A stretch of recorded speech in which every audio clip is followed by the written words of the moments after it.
नमस्कार मित्रों, मैं पूजा अपने YouTube चैनल पर आप सबका हार्दिक स्वागत करती हूँ। आज मैं लेकर आई हूँ अधिक मास की कथा का 26वां अध्याय, जो कि कल एकादशी वाले दिन है 11 जून को। तो आइए जानते हैं आगे की कथा। वाल्मीकि मुनि बोले, संपूर्ण पापों के नाश के लिए गरुड़ध्वज भगवान की प्रसन्नता के लिए धारण किए व्रत नियम का विधि पूर्वक त्याग कहते हैं। हे राजन, नत व्रत करने वाला मनुष्य समाप्ति में ब्राह्मणों को भोजन करावे और बिना मांगे जो कुछ मिल जाए उसको खाकर रहने में सुवर्ण दान करना, अमावस्या में भोजन का नियम पालन करने वाला दक्षिणा के साथ गोदान देवे और जो आंवला जल से स्नान करता है वह दही अथवा दूध का दान देवे।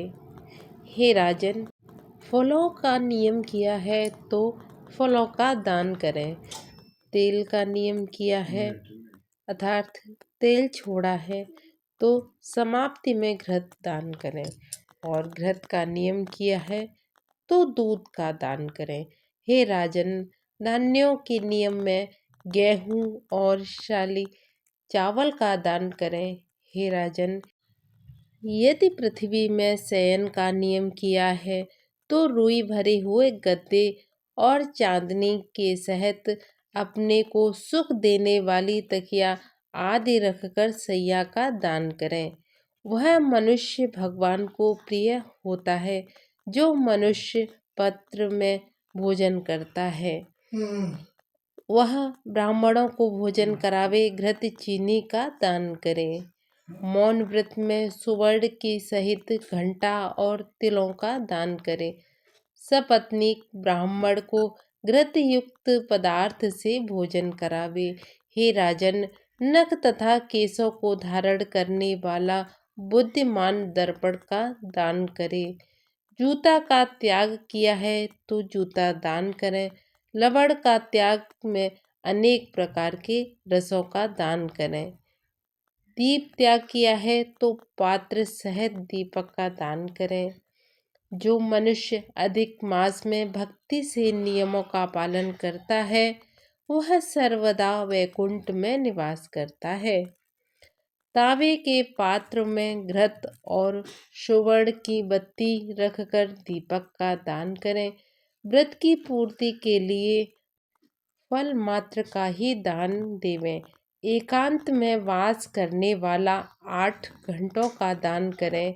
वे घट सुवर्ण के हों या मिट्टी के, उनको वस्त्र और सुवर्ण के टुकड़े के साथ देवे, और मास के अंत में छाता जूता के साथ 30 मोदक का दान करें, और भार ढोने वाले समेत बैल का दान करें। इन वस्तुओं के न मिलने पर अथवा दान करने में असमर्थ होने पर, हे राजन, संपूर्ण व्रतों की सिद्धि को देने वाला ब्राह्मण का वचन कहा गया है, अर्थात ब्राह्मण से सुफल के मिलने पर व्रत पूर्ण हो जाता है। जो मलमास में एक अन्न का सेवन करता है वह चतुर्भुज होकर परम गति को प्राप्त होता है।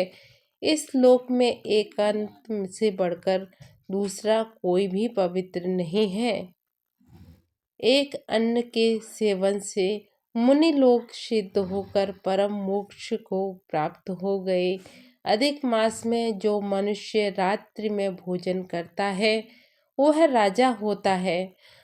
वह मनुष्य संपूर्ण कामनाओं को प्राप्त करता है, इसमें जरा भी संदेह नहीं है।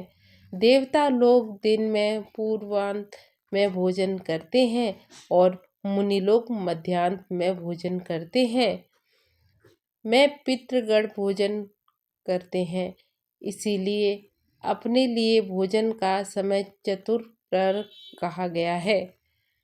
हे नराधिप, जो सब बेला को अतिक्रमण कर चतुर्प्रहर में भोजन करता है, हे जनाधिप, उसे ब्रह्म हत्यादि पाप नाश हो जाते हैं।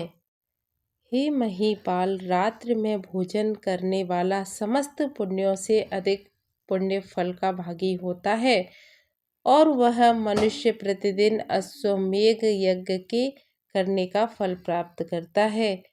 भगवान के प्रिय पुरुषोत्तम मास में उड़द का त्याग करें। वह उड़द छोड़ने वाला समस्त पापों से मुक्त होकर विष्णु लोक को जाता है। जो पातकी ब्राह्मण होकर यंत्र में तिल पेरता है, हे राजन, वह ब्राह्मण तिल की संख्या के अनुसार उतने वर्ष पर्यंत रौरव नरक में वास करता है, फिर चांडाल योनि में चला जाता है और कुष्ठ रोग से पीड़ित होता है। जो मनुष्य शुक्ल और कृष्ण की एकादशी तिथि में उपवास करता है, वह मनुष्य चतुर्भुज हो गरुड़ पर बैठकर वैकुंठ लोक को जाता है और वह देवताओं से पूजित तथा अप्सराओं से सेवित होता है। एकादशी व्रत करने वाला दशमी और द्वादशी के दिन एक बार भोजन करे। जो मनुष्य एवं देव विष्णु भगवान की प्रीति व्रत करता है, वह मनुष्य स्वर्ग को जाता है। हे राजन, सर्वदा भक्ति से कुशा का मुट्ठा धारण करें, कुश मुष्टि का त्याग न करें। जो मनुष्य कुशा से मल मूत्र कफ रुधिर को साफ करता है, वह विष्ठा में कृमि योनि में जाकर वास करता है। कुशा अत्यंत पवित्र कहे गए हैं। बिना कुशा की क्रिया व्यर्थ कही गई है, क्योंकि कुशा के मूल भाग में ब्रह्मा और मध्य भाग में जनार्दन वास करते हैं। कुशा के अग्रभाग में हमेशा महादेव निवास करते हैं, इसीलिए कुशा से मार्जन करें। शूद्र जमीन से कुशा को न उखाड़ें और कपिला गौ का दूध न पीवे। हे भूपते, पलाश के पत्र में भोजन न करें, प्रवण मंत्र का उच्चारण न करें, यज्ञ का बचा हुआ अन्न न भोजन करें। शूद्र कुशा का आसन पर न बैठें, जनेऊ को धारण न करें और वैदिक क्रिया को न करें। यदि विधि का त्याग कर मनमाना काम करता है तो वह शूद्र अपने पितरों के सहित नरक में डूब जाता है। 14 इंद्र तक नरक में पड़ा रहता है, फिर मुर्गा सुअर बानर योनि को जाता है। इसीलिए शूद्र हमेशा प्रणव का त्याग करें।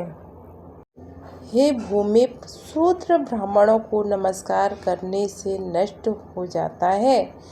हे महाराज, इतना करने से व्रत परिपूर्ण कहाँ है? अथवा ब्राह्मणों को दक्षिणा न देने से मनुष्य नरक का भागी होता है। व्रत में विघ्न होने से अंधा और कोढ़ी होता है। हे भूप, मनुष्यों में श्रेष्ठ मनुष्य पृथ्वी के देवता ब्राह्मणों के वचन से स्वर्ग को जाते हैं। हे भूप, इसीलिए कल्याण को चाहने वाला विद्वान मनुष्य उन ब्राह्मणों के वचनों का उल्लंघन न करे। यह मैंने उत्तम कल्याण को करने वाला, पापों को नाश करने वाला, उत्तम फल को देने वाला, माधव भगवान को प्रसन्न करने वाला, मन को प्रसन्न करने वाला धर्म का रहस्य कहा है। इसके नित्य पाठ करें। हे राजन, जो इसको हमेशा सुनता है अथवा पढ़ता है, वह उत्तम लोक को जाता है, जहाँ पर योगीश्वर हरि भगवान निवास करते हैं। तो अगर आपको ये कथा अच्छी लगी हो तो मेरी वीडियो को लाइक करें, चैनल को सब्सक्राइब करें और शेयर करना ना भूलें। हर हर महादेव, हर हर महादेव, हर हर महादेव।